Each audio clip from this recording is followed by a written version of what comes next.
Ya, kita patut bersyukur, bersukacita. Walaupun keadaan seperti ini, kita masih di tengah-tengah pandemi, namun kita patut bersukacita karena berkat dan kasih sayang Tuhan kepada kita selalu nyata, selalu baru setiap hari. Sehingga pada malam hari ini, kita boleh dipertemukan bersama-sama walaupun secara daring. Kita boleh berkumpul untuk memuji, memuliakan, dan mendengarkan firman Tuhan.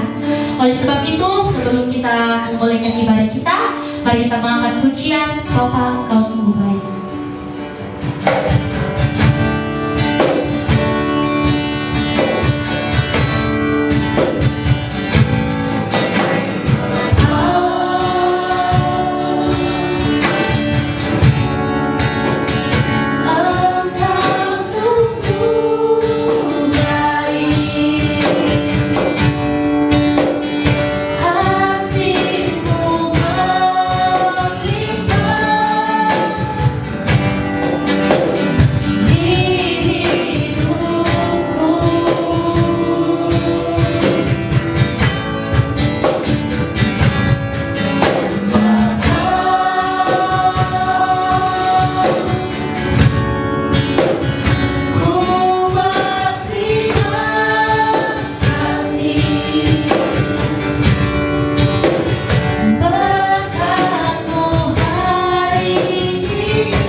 sesuai dengan seluruh dan kehendak-Mu.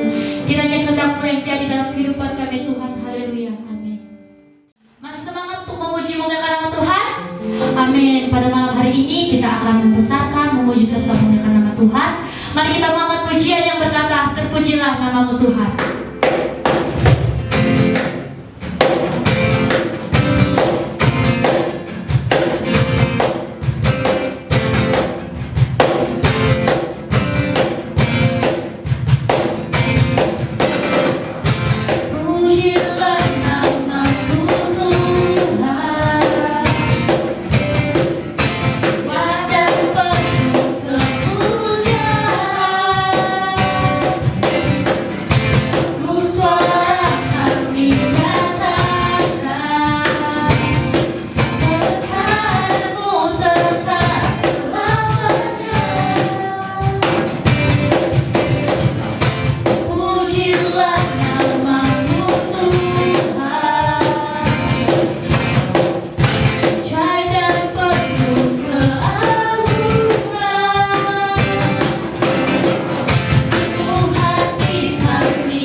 Baiklah, tiba saatnya kita akan mendengarkan firman Tuhan. Sebelum itu mari kita semua mengangkat suatu pujian yang berkata, Bapa, Engkau mengenalku.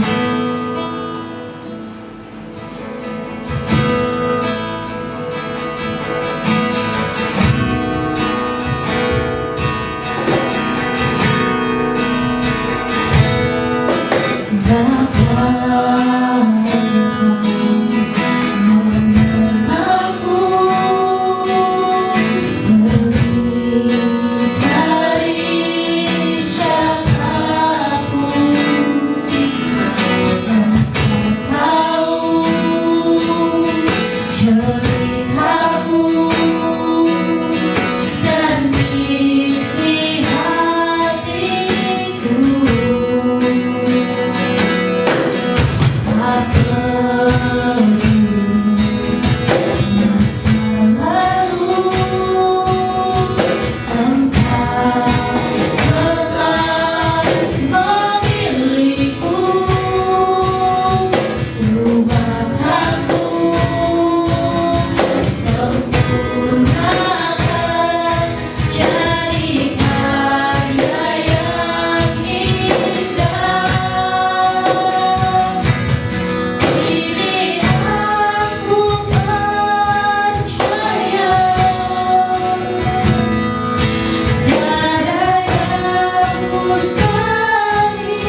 Halo, shalom semuanya. Kenalkan, nama saya Michael Herden Rumatora.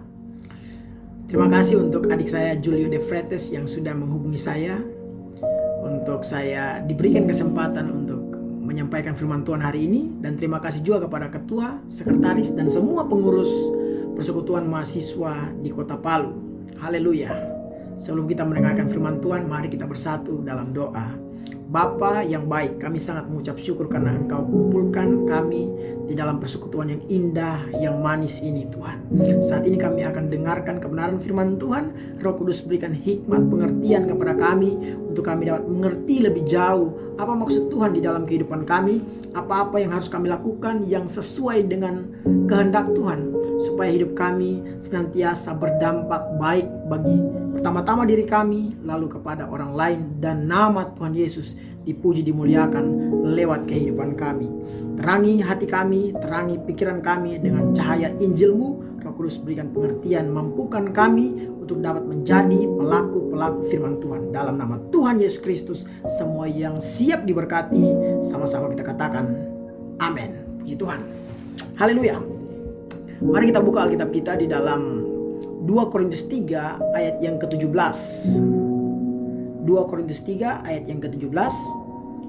Saya akan bacakan. Sebab Tuhan adalah roh, dan di mana ada roh Allah, di situ ada kemerdekaan. Saya ulang. Sebab Tuhan adalah roh, dan di mana ada roh Allah, di situ ada kemerdekaan. Judul firman Tuhan yang akan saya sampaikan adalah kemerdekaan rohani. Kemerdekaan rohani. 17 Agustus 2020 kemarin kita telah rayakan ulang tahun kemerdekaan Indonesia yang ke-75 tahun. Kita sangat mengucap syukur karena kita bisa melewati periode masa-masa yang sukar ya, sampai tiba kepada kemerdekaan. Sebelumnya ada beberapa bangsa yang menjajah kita. Ada bangsa Portugis, Spanyol, Belanda, Prancis, Inggris, lalu Jepang. Dan kemerdekaan itu diperoleh oleh kita hari ini karena kenapa? Karena para pejuang, para pahlawan yang rela habis-habisan, mati-matian untuk kita merdeka. Haleluya. Bukan saja dengan keringat, ya, bukan saja dengan tenaga pikiran, tetapi dengan darah dan nyawa mereka. Mereka persembahkan sebagai korban supaya kita dapat menikmati kemerdekaan hari ini. Nah, yang menarik dari pernyataan Bung Karno kala itu yang booming sampai hari ini, saya coba kutip. Perjuanganku lebih mudah karena melawan penjajah, namun perjuangan kalian akan lebih sulit karena melawan bangsa sendiri. Nah, banyak statement yang juga senada dengan pernyataan di atas. Misalkan ada yang berkata bahwa musuh utama dari seseorang adalah dirinya sendiri. Nah, namun kemerdekaan yang ada saat ini sifatnya secara jasmani. Sifatnya secara jasmani. Nah, bagaimana dengan kemerdekaan rohani kita? Bagaimana dengan kemerdekaan rohani kita seperti judul yang saya angkat? Saya mau mengutip satu tokoh ya, namanya Robert Bridges ya, seorang penulis dan penyair dari Britania. Dia menulis dalam The Spirit of Man, bunyinya seperti ini. Ya, kerohanian adalah dasar dan fondasi manusia. Itu harus mendasari segalanya. Untuk menyingkatnya, manusia adalah makhluk rohani dan karya yang baik dari pikirannya adalah mengartikan dunia berdasarkan karakternya yang tertinggi dan menaklukkan aspek-aspek materi dari dunia supaya aspek-aspek materi dikendalikan oleh roh. Jadi kerohanian adalah bagian terpenting bagi Robert ya. Bahkan ini merupakan dasar dan fondasi dalam kehidupannya secara pribadi. Nah, dan jangan lupa juga kita menjadi orang Kristen jangan terlalu materialistis ya. Karena uang, karena harta, banyak orang menjual diri mereka, bahkan iman mereka. Dan ini menjadi satu hal yang harus kita perhatikan baik-baik. Nah, kita tahu bahwa manusia terbagi menjadi dua bagian, yaitu manusia jasmani, manusia lahiriah atau manusia daging ya. Itu satu paket. Lalu ada manusia rohani, manusia batinia, dan manusia roh. keduanya harus diberikan atensi yang sama, ya, perhatian yang sama. Walaupun bagi saya secara pribadi seharusnya manusia rola yang lebih kuat. Supaya apa? Supaya sebagai orang percaya kita dapat kuat bertahan di tengah segala bentuk kejahatan dan dosa di dalam dunia ini. Nah, hari ini kita diperhadapkan dengan sebuah realitas tentang pandemi corona. Nah, berkaca dari pengalaman pribadi, ya, dan juga mereka yang betul-betul mengalami goncangan psikologis termasuk iman, maka poin yang pertama dari firman Tuhan kita hari ini adalah merdeka dari ketakutan. Merdeka dari ketakutan. Jadi ingat, semua orang pasti mati kecuali Tuhan datang atau Tuhan mengangkat dia hidup-hidup. Kita baca firman Tuhan 1 Yohanes 4 ayat yang keempat, kamu berasal dari Allah, anak-anakku, dan kamu telah mengalahkan nabi-nabi palsu itu. Sebab roh yang ada di dalam kamu lebih besar daripada roh yang ada di dalam dunia. Yohanes menulis dengan hikmat dari Roh Kudus bahwa roh yang ada di dalam kita lebih besar daripada roh yang ada di dalam dunia. Maka seharusnya setiap masalah, tantangan, ujian, pencobaan yang terjadi dalam kehidupan kita sebagai orang Kristen, termasuk di masa pandemik seperti ini, kita jangan pernah takut. Karena tadi saya sudah bilang bahwa kita pasti akan mati. Ya, kita pasti akan mati. Kecuali Tuhan datang atau kita diangkat hidup-hidup. Mengapa kita harus merdeka dari ketakutan? Ya, karena di dalam Wahyu 21 ayat yang ke-8 di situ ada satu klasifikasi orang yang akan mendapat bagian di dalam lautan api dan belerang yang menyala-nyala, yaitu orang-orang penakut, kan? Firman Tuhan begini. Tetapi orang-orang penakut, orang-orang yang tidak percaya, orang-orang keji, orang-orang pembunuh, orang-orang sundal, tukang-tukang sihir, penyembah-penyembah berhala, dan semua pendusta, mereka akan mendapat bagian mereka di dalam lautan yang menyala-nyala oleh api dan belerang. Inilah kematian yang kedua. Ya. Bagian orang penakut justru adalah lautan yang menyala-nyala oleh api dan belerang. Ya. Saya penginjil keliling. Dan di masa pandemik seperti ini justru Tuhan utus saya untuk pergi beritakan Injil. Injil tentang Yesus Kristus. Injil yang menguatkan gereja. Injil yang memberikan kekuatan, spirit bagi kita orang percaya di masa pandemik seperti ini. Karena kenapa?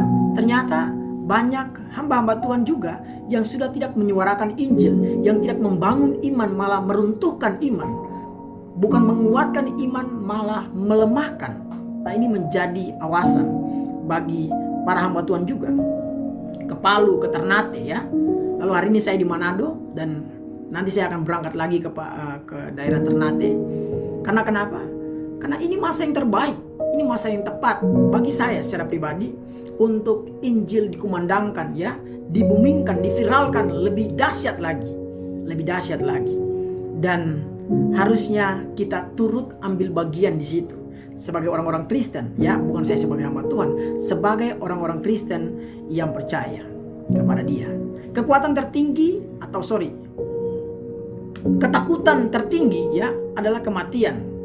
Tapi bukan kematian jasmani, ya. Saya ulang, ketakutan tertinggi adalah kematian, tapi bukan kematian jasmani. Kita lebih takut kepada kematian rohani atau kematian iman. Itu perspektif orang Kristen, orang percaya yang sungguh-sungguh percaya kepada Tuhan, ya. Bukan kematian jasmani, tetapi kematian rohani. Ya, soal nyawa saya pegang ayat ini karena barang siapa mau menyelamatkan nyawanya, ia akan kehilangan nyawanya, tetapi barang siapa kehilangan nyawanya karena aku, ia akan memperolehnya. Karena bagiku hidup adalah Kristus dan mati adalah keuntungan. Filipi 1 ayat 21 dan Matius 16 ayat ke-25, ya. Jadi Corona punya mata, ya. Tuhan gak buta. Corona punya mata, Tuhan gak buta. Hamba yang taat dan setia tidak akan mati di masa sukar, di masa pandemi COVID-19 seperti ini. Itu kepercayaan saya, ya.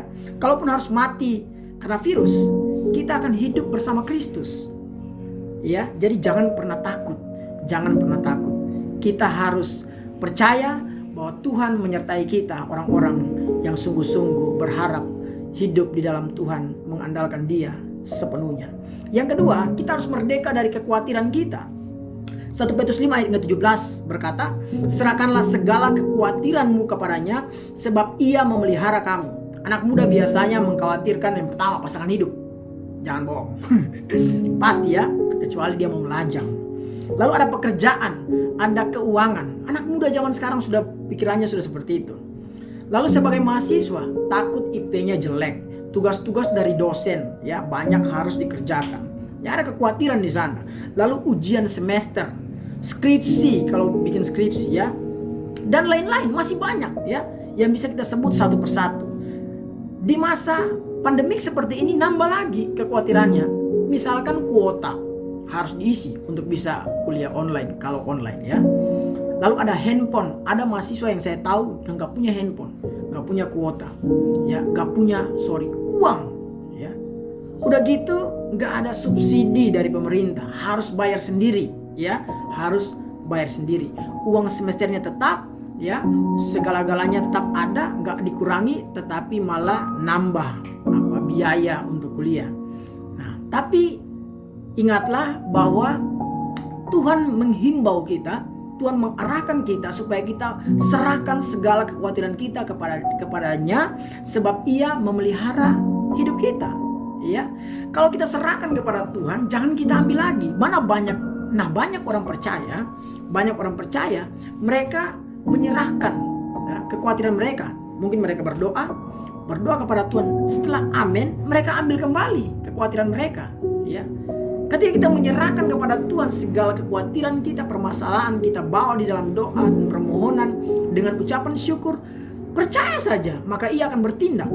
Jadi jangan kita sudah seakan-akan kita serahkan lalu kita ambil lagi, ya kita bawa pergi kembali dalam keseharian kita. Nah, ini menjadi awasan dalam kehidupan kita. Percaya sungguh bahwa Ia masih Allah yang sama, dahulu, sekarang, sampai selama-lamanya. Yesus Kristus tetap sama. Haleluya. Nah, anak muda, soal penyerahan dan berserah, saya lebih suka untuk kita semua kita menyerahkan hidup kita kepada Tuhan. Ya, menyerahkan hidup kita kepada Tuhan. Karena kenapa? Karena kalau engkau menjadi miliknya, kalau engkau menjadi kepunyaan Tuhan, maka senantiasa Ia akan merawat, menjaga, menolong, menyertai, melindungi, mengasihi, bahkan memberkati engkau. Karena engkau sesungguhnya adalah miliknya, ya. Dan seperti itulah seharusnya kita di dalam kehidupan kita menyerahkan semuanya kepada Tuhan. Karena kita ingat ada free will, ada kehendak bebas di sana ya. Dan kita harus menyerahkan semuanya kepada Tuhan supaya senantiasa hidup kita tetap di dalam jalurnya Tuhan, di dalam kehendak dan maksudnya Tuhan dalam kehidupan kita. Haleluya. Ya, by the way, jadi mahasiswa kita jangan malas ya. Saya selalu ingatkan buat teman-teman mahasiswa di mana-mana, belajar terus, belajar yang giat ya. Tugas utama mahasiswa itu kan belajar ya.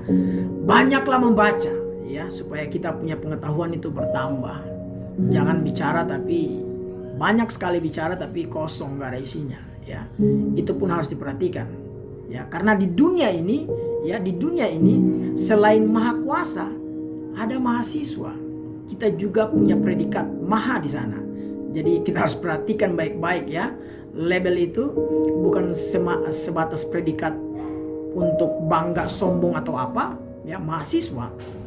Tapi itu tetapi di dalamnya ada tanggung jawab. Ya, tanggung jawab untuk kita dapat bersungguh-sungguh dengan panggilan kita sebagai mahasiswa yang tugasnya belajar. Haleluya. Yang ketiga, ini yang paling penting, kita harus merdeka dari dosa. Roma 6 ayat 18, kamu telah dimerdekakan dari dosa dan menjadi hamba kebenaran. Roma 6 ayat 22, tetapi sekarang setelah kamu dimerdekakan dari dosa dan setelah kamu menjadi hamba Allah, kamu beroleh buah yang membawa kamu kepada pengudusan, dan sebagai kesudahannya ialah hidup yang kekal. Roma 8 ayat yang kedua di situ berkata, Roh yang memberi hidup telah memerdekakan kamu dalam Kristus dari hukum dosa dan hukum maut. Ya, saya menulis lagu saya ya, bergenre hip hop gitu. Saya tulis lirik, ada lirik bunyinya seperti ini. Musuh utama Allah adalah dosa. Dan kalau kita adalah anak-anak Allah, kita adalah orang-orang yang percaya kepada Allah, harusnya kita sepakat dengan Tuhan bahwa musuh utama kita adalah dosa. Ya, kalau mau dengar, kalau mau mampir, nama channelnya Rumatora Brothers. Ya, walaupun belum sempurna, belum terlalu bagus ya, tetapi saya pikir teknologi di masa sekarang ini adalah kesempatan terbaik untuk kita dapat beritakan Injil, bersaksi bahwa Yesus Kristus adalah Tuhan dan juru selamat kita. Haleluya. Ya, jadi kita harus merdeka dari dosa dan hal-hal yang akan membawa kita ke dalam dosa dan kehilangan sukacita, damai, kasih, bahkan iman kita kepada Yesus. Ya, kita harus merdeka atas sakit hati, ya. Kita harus merdeka dari kekecewaan, kepahitan, dan 3 ini adalah satu akar, ya. 3 ini adalah dahan dengan satu akar, dan ketiganya harus dicabut, ya. Kalau kita mau menang, maka seharusnya kita menjadi orang-orang yang mudah mengampuni, ya. Kepahitan, sakit hati, kekecewaan kita kepada siapapun, orang tua, keluarga, teman, siapapun yang berbuat salah kepada kita, harus kita ampuni supaya kita bisa dapat terbang bebas, kita dapat berjalan di dalam maksud Tuhan, kehendak Tuhan. Kita menjadi orang-orang yang luar biasa, ya. Segala hal-hal yang sifatnya membuat kita jauh, membuat kita lemah, kita harus tinggalkan itu. Apalagi dosa. Yang keempat, kita harus merdeka dari setiap keinginan daging dan keinginan mata yang membawa kita kepada kebinasaan kekal. Free sex, onani, masturbasi, pornografi, drugs, ya, minuman keras. Itu adalah hal-hal yang umum ya, sekarang itu orang anggap hal biasa, anak-anak muda apalagi. Ya, tapi saya mau ingatkan bahwa tubuh kita adalah bait Allah. Tubuh kita adalah bait Roh Kudus, bait Roh Kudus. 1 Korintus 16 ayat 19 berkata, atau tidak tahukah kamu bahwa tubuhmu adalah bait Roh Kudus yang diam di dalam kamu? Roh Kudus yang kamu peroleh dari Allah dan bahwa kamu bukan milik kamu sendiri. Ya, jadi bukan milik sendiri, jangan sembarangan, jangan seenaknya ya. Dan kalau bisa saya sarankan juga buat jangan merokok, berhenti ya. Stop beli-beli rokok ya, habis-habisin duit. Itu sama saja kayak kita ambil uang lalu kita bakar, kita hirup asapnya, kita dapat penyakitnya ya. Nabung buat ongkos ke kampus, buat uang semester ya, buat uang wisuda barangkali, atau mungkin uang pernikahan ya, untuk uang menikah. Nabung anak-anak muda. Lalu kita harus merdeka atas kesombongan, keangkuhan, tinggi hati, gila hormat, tuntut pujian. Ini bahaya sekali ya, ini bahaya sekali. Tuhan mengajarkan kita agar kita saling melayani, saling mengutamakan yang lain ketimbang diri sendiri ya. Kasih itu tidak mencari keuntungan pribadi ya. Jadi kita harus merdeka dari kesombongan, keangkuhan, tinggi hati, gila hormat, dan rasa ingin dipuji. Pujian yang paling penting itu harus datang dari Tuhan. Jangan mencari pujian manusia. Haleluya. Haleluya. Jadi kita harus merdeka atas tabiat kita, pikiran kita yang kadang-kala negatif buat orang lain, kita harus merdeka. Ya, perkataan kita yang kadang-kala melemahkan, menjatuhkan, mengkritik orang habis-habisan, ya, membunuh orang dengan perkataan kita, kita harus merdeka. Ya, niat hati kita yang busuk yang kita rancangkan buat orang lain, kita harus merdeka. Ya, kita harus merdeka. Perbuatan yang tercela, yang berdosa, yang jahat di mata Tuhan, di mata manusia, kita harus merdeka. Ya, harus merdeka dan bertobat. Haleluya. Dan terakhir, mujizat bagi saya sangat sederhana, yaitu keselamatan jiwa saya secara pribadi. Itu mujizat, ya. Karena saya ini pendosa dan penjahat. Segala kejahatan, dosa, hampir di dunia ini semua saya telah lakukan, ya. Tapi hari ini bersyukur karena saya dapat melayani raja di atas segala raja. Dan itu anugerah terindah dalam hidup saya. Semua kita punya kesempatan yang sama, hidup di dalam kemerdekaan rohani yang sejati. Bagaimana caranya? Ingat Matius 11 ayat ke-28, ajakan juru selamat yaitu Yesus Kristus sendiri. Marilah kepadaku semua yang letih lesu dan beban berat, aku akan memberikan kelegaan kepadamu. Orang gak bisa memberikan apa yang gak dia punya. Yesus punya segalanya. Dia akan berikan kepada kita yang percaya dan sungguh-sungguh mengandalkan dia dalam kehidupan kita sebagai orang percaya tentu. 1 Yohanes 1 ayat 9, jika kita mengaku dosa kita, maka ia adalah setia dan adil, sehingga ia akan mengampuni segala dosa kita dan menyucikan kita dari segala kejahatan. Haleluya. Jadi ini yang perlu kita lakukan, dan saya berdoa biarlah semua kita mendapatkan kemerdekaan rohani yang sejati. Merdeka dari setiap ketakutan kita, merdeka dari setiap kekhawatiran kita, merdeka dari setiap dosa-dosa yang masih kita lakukan. Allah itu kudus, tanpa kekudusan kita nggak bisa berhadapan dengan dia. Kita nggak layak melayani dia. Ya, jangan melayani Tuhan tapi masih hidup di dalam dosa. Ya, bertobat. Seperti apa yang sudah disampaikan oleh Yohanes Pembaptis dan juga disuarakan oleh Yesus. Bertobatlah sebab kerajaan sorga sudah dekat. Haleluya. Mari kita bersatu dalam doa. Bapa di surga, terima kasih untuk kebenaran firman Tuhan yang telah kami dengar. Meteraikan dalam hati pikiran kami agar kami dapat melakukan firman-Mu dalam kehidupan kami. Jadikan kami pelaku-pelaku firman yang menjadi terang dan garam bagi semua orang yang mengenal kami. Semua yang sudah diberkati siap menjadi berkat. Semua yang sudah mendengarkan firman Tuhan siap menjadi pelaku firman. Sama-sama kita katakan haleluya. Amin. Tuhan Yesus memberkati. Shalom.